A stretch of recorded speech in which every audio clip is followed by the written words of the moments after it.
لکھا ہے کہ ایک دن حضرت سلطان محمود غزنوی رحمۃ اللہ تعالی علیہ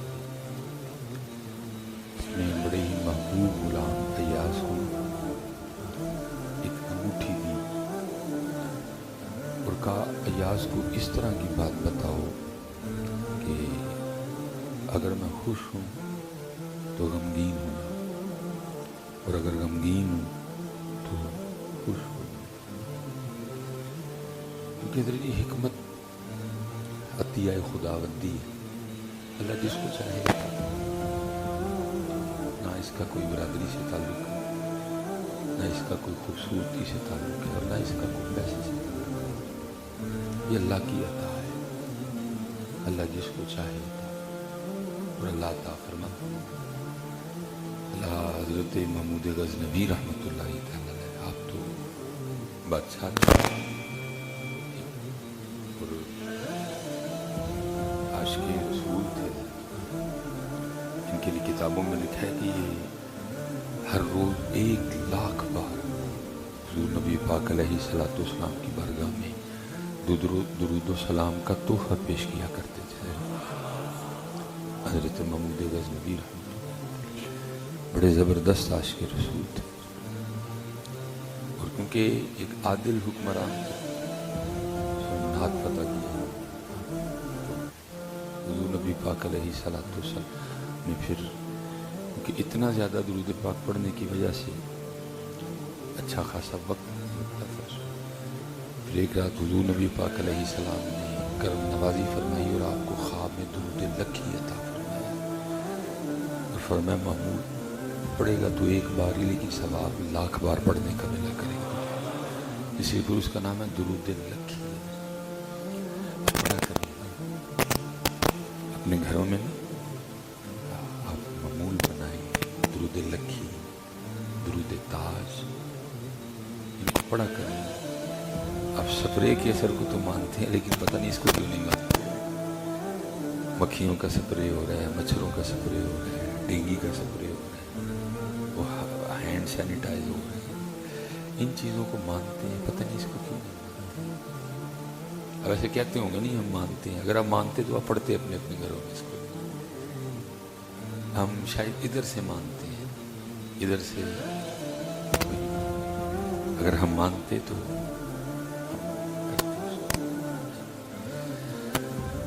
درود لکھی، درود تاج، دعائے جمیلہ، یہ وہ چیزیں ہیں کہ وقت بڑا تھوڑا تھوڑا لگے لیکن ان کے فوائد بے تحاشا ہیں. سورہ یاسین، سورہ ملک، دیکھو نا کتنی بڑی بات ہے. محبوب علیہ السلام فرما رہے ہیں جو ہر شام سورہ واقعہ پڑھے گا اس کو فاقہ نہیں آئے. بھائی اور کیا چاہیے آپ لوگوں کو؟ کون فرما رہے ہیں؟ حضور نبی پاک علیہ السلام. ان سے آگے کسی کی بات ہے لیکن پڑھنی ہم نے. پھر انشورنس جائز ہے نجائز ہے، بینک کو پیسے لینے جائز نہیں نجائز، یہ پوچھیں گے.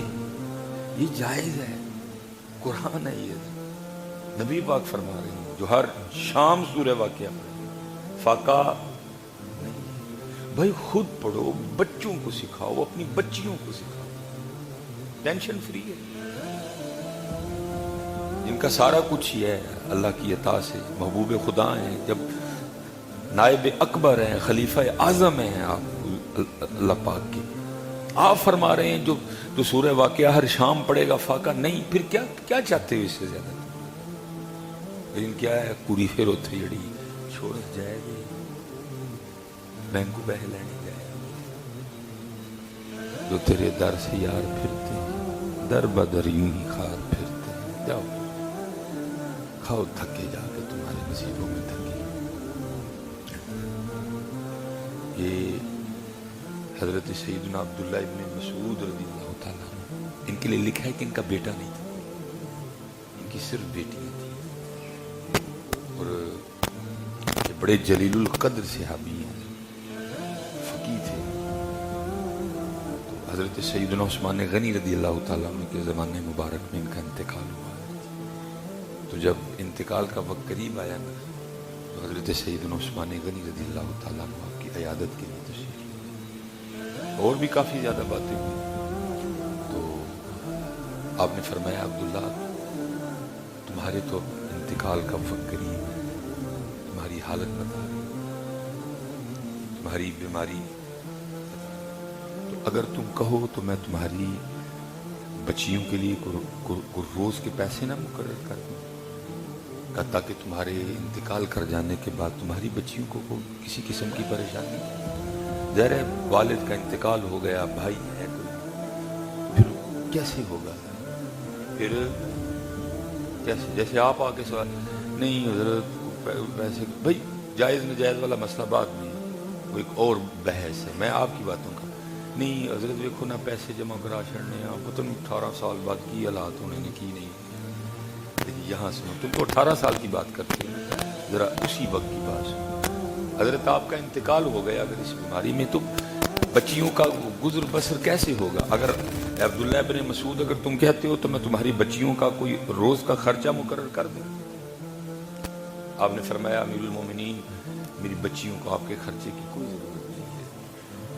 حضرت سیدنا عثمان غنی رضی اللہ تعالیٰ نے فرمایا عبداللہ کیسی بات، ان کو کیوں ضرورت نہیں ہے، کیسے ان کا گزارا ہوگا؟ آپ نے فرمایا میں نے اپنی بچیوں کو سورہ واقعہ سکھا دی ہے، اور میری بچیاں روزانہ سورہ واقعہ پڑھتی بھی ہیں، ہر شام پڑھتی ہیں، اور اللہ کے رسول علیہ السلام نے فرمایا جو ہر شام سورہ واقعہ پڑھے گا اس کو فاقہ نہیں آئے گا، ان کو آپ کے خرچے کی کوئی ضرورت نہیں ہے۔ نہیں سکھائی ہم پھر بھی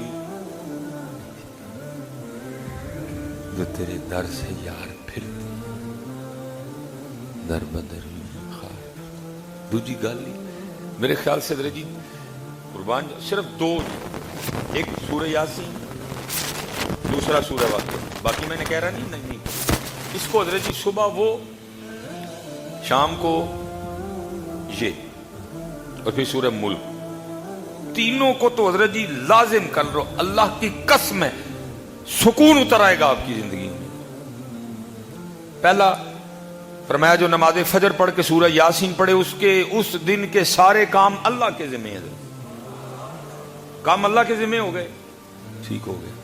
جو ہر شام سورہ واقعہ پڑھے فاقہ، یہ بھی ٹینشن گئی، اور جو سورہ ملک ہر رات پڑھے گا اپنا معمول بنائے گا، ہر شام ہر رات سونے سے پہلے سورہ ملک، تو حدیث پاک کا مفہوم ہے بروز قیامت اگر کوئی معاملہ ادھر ادھر ہو گیا، نیکیاں کم پڑ گئیں، گناہ زیادہ ہو گئے، حکم جہنم کا آ گیا، تو احادیث کا مفہوم ملتا ہے کہ سورہ ملک اللہ سے جھگڑے گی، رب کریم یہ مجھ سے پیار کرتا تھا، یہ مجھے روز پڑھتا تھا، میں نہیں اس کو جہنم میں جانے دوں۔ تو اللہ پاک فرمائیں گے نیکیاں کم ہیں، گناہ زیادہ ہے، تو پھر سورہ ملک آگے سے کیا کہے گی، اگر اس کو جہنم میں بھیجنا پھر مجھے قرآن پاک سے نکال دو۔ اب سورہ ملک تو نہیں نکالے گی، پھر کیا ہوگا؟ سورہ ملک پڑھنے کی وجہ سے اس شخص کو جنت میں بھیج دیا جائے۔ لیکن کیا ہے پڑھنی ایسی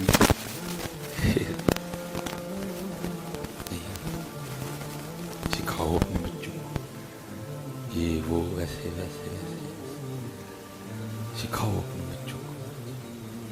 سویرے سویرے جتنے والد بیٹھے ہو نا، اٹھ جایا کرو، اپنے بچوں کو اٹھاؤ، خود کھولو، ان کو بٹھاؤ سامنے، پڑھو۔ سب پریشان ہیں، سب چہروں پہ پریشانی لکھی، اور پریشان صرف اس وجہ سے ہے کہ جو انہوں نے دیا ہم نے دیا، جو انہوں نے کہا ہم نے کیا، جو تیرے در سے یار پھرتے در بدر یوں ہی خواہ